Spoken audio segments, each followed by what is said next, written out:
पुण्यात्माओं, आत्मा जब से भगवान से बिछुड़ी है, कुछ दिनों के बाद ही इसको एहसास हो गया कि हमसे कुछ खो गया है,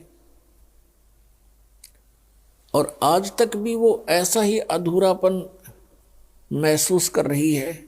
जिस प्राणी के पास पुत्र है, पुत्री है, संतान है, संपत्ति भी खूब है और अच्छी कारोबार है, लेकिन फिर भी उसको संतुष्टि नहीं है।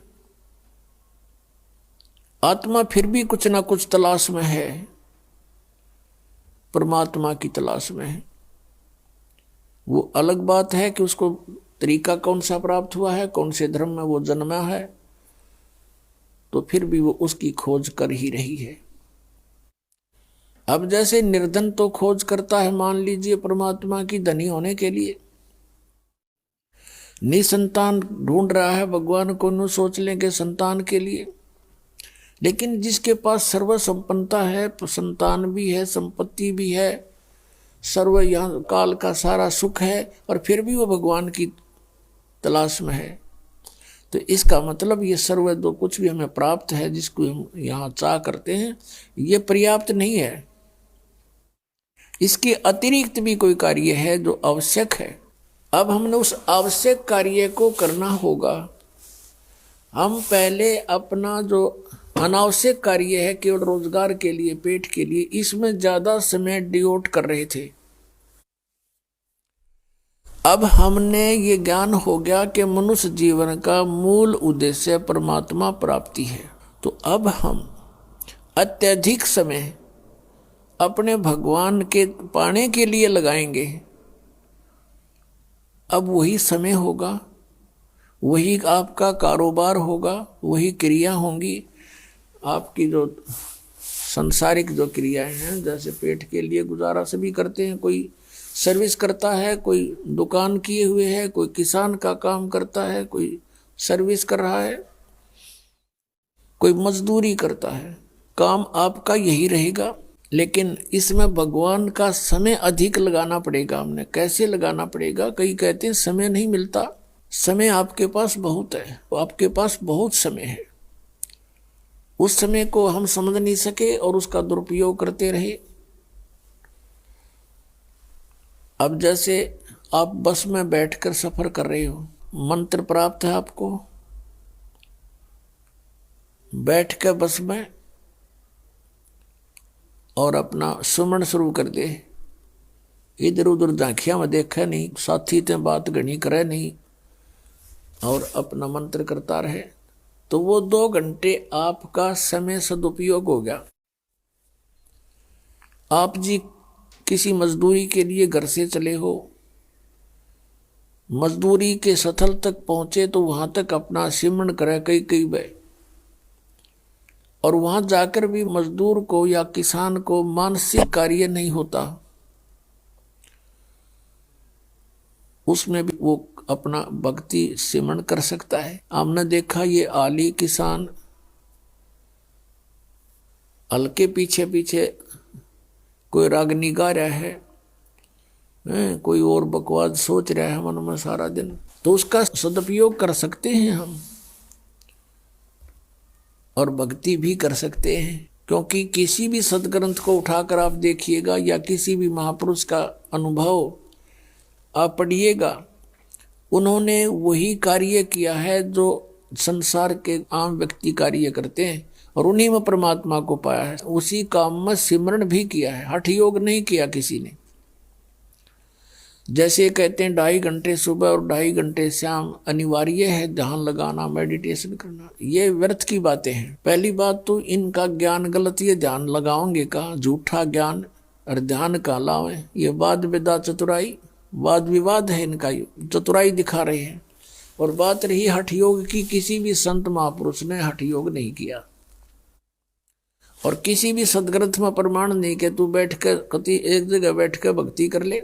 श्रीमद् भगवद गीता अध्याय नंबर 3 के श्लोक नंबर 4, 5, 6 में स्पष्ट किया है कि अर्जुन, यदि तू काम छोड़ कर हठ योग करने लग गया, अगर तू कर्म सन्यासी हो गया, कर्म सन्यासी का अर्थ है काम छोड़ कर और एक जगह बैठ जा, चाहे जंगल में बैठा, चाहे कोई गुफा बना ले, या घर पर बैठ के वो व्यर्थ प्रयत्न कर रहा है, तो फिर तेरा निर्वाह कैसे चलेगा?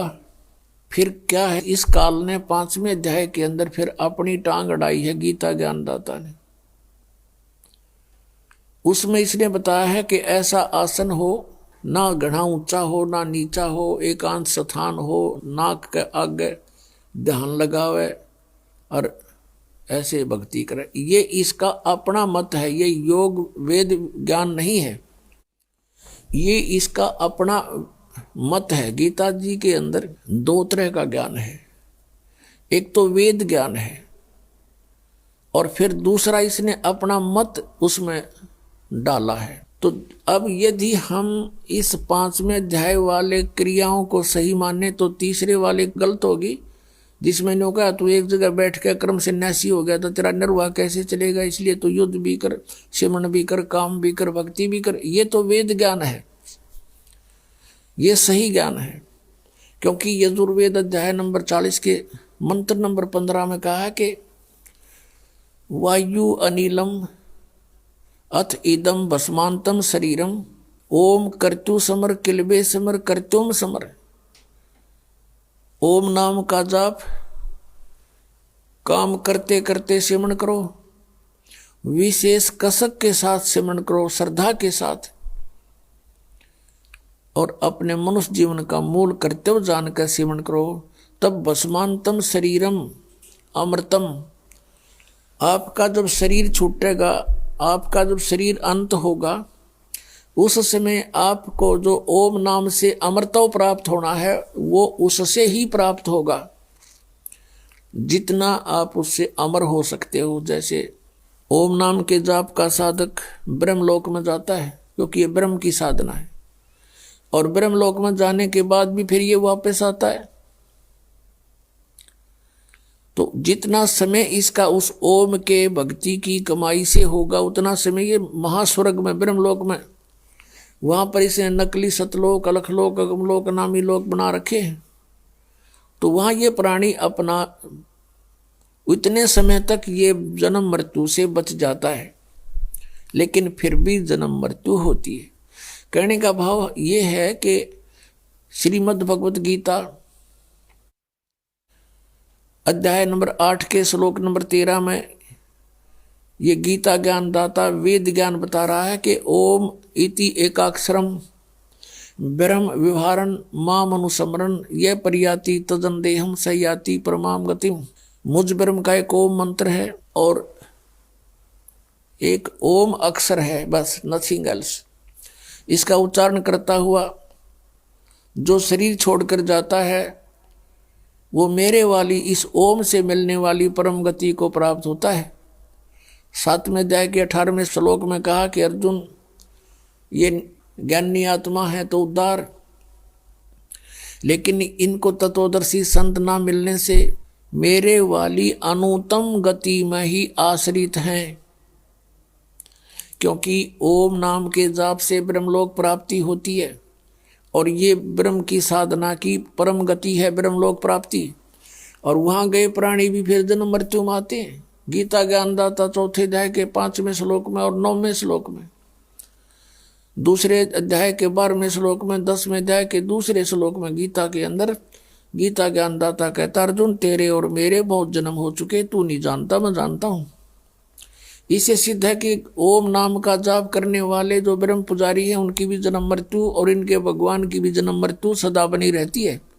तो जब तक जन्म मृत्यु है जीव सुखी नहीं हो सकता। अब इसे हम उसी पर आते हैं कि गीता जी अध्याय नंबर 8 के श्लोक नंबर 5 और 7 में कहा है, यदि तूने मेरी शरण में रहना है तो मेरी भक्ति कर, युद्ध भी कर और मेरा सिमरण भी कर। अब युद्ध से कठिन कार्य कोई नहीं हो सकता, और उसमें भी मालिक को याद करने का निर्देश है। यही तरीका उस परमपिता के पाने का 8वें अध्याय के 8, 9, 10 श्लोक में गीता जी में कहा कि उस परमात्मा की भक्ति करेगा तो उसको प्राप्त होगा।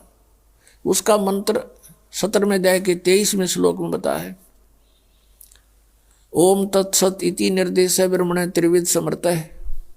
तो इस प्रकार पुण्यात्माओं, हमने अपने सदग्रंथों को आधार मान के और फिर भक्ति करनी चाहिए। वैसे धूल में लठ लगाने से कोई फायदा नहीं। अंधाधुंध कितना कुछ कर रहा, कोई कुछ कर रहा, धुंध ढूंढा ठा रहे हैं, कोई तप कर रहा है, कोई व्रत रख रहा है, तो ये कहीं प्रमाण है इन साधनाओं से किसी को कोई प्राप्ति हुई? तो इस प्रकार उस सूक्ष्म वेद के अंदर परमात्मा ने बताया है, नाम उठत नाम बैठत नाम सोवत जागवे, नाम उठत नाम बैठत नाम सोवत जागवे, नाम खाते नाम पीते नाम सेती लागवे।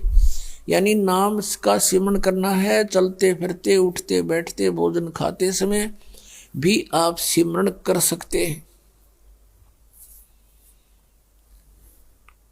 अब जैसे किसान के पास बहुत समय होता है, खेतों में जा रहे हैं, घूम रहा, अपना भक्ति करता जावे, पशुओं के लिए चारा लाता है तो सिमरन करता जावे आवे, यानी सिमरन में समय अधिक लगाना होगा। अन्य जैसे शॉपकीपर हैं, दुकानदार हैं, तो वो अपनी दुकान पर बैठे हैं,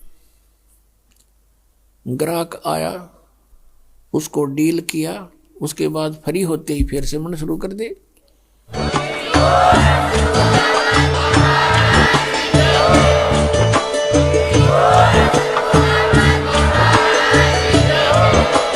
आप सुन रहे थे जगत गुरु तत्वदर्शी संत रामपाल जी महाराज जी के मंगल प्रवचन। अधिक जानकारी के लिए विजिट कीजिए हमारी वेबसाइट www.jagatgururampalji.org। संत रामपाल जी महाराज जी के शुभ आशीर्वाद से पूरे विश्व भर में 500 से भी ज्यादा नाम दीक्षा केंद्र हैं, जिन पर संत रामपाल जी महाराज जी द्वारा ऑनलाइन निशुल्क नाम दीक्षा दी जा रही है। अपने नजदीकी नाम दीक्षा केंद्र का पता करने के लिए संपर्क करें 8222880541।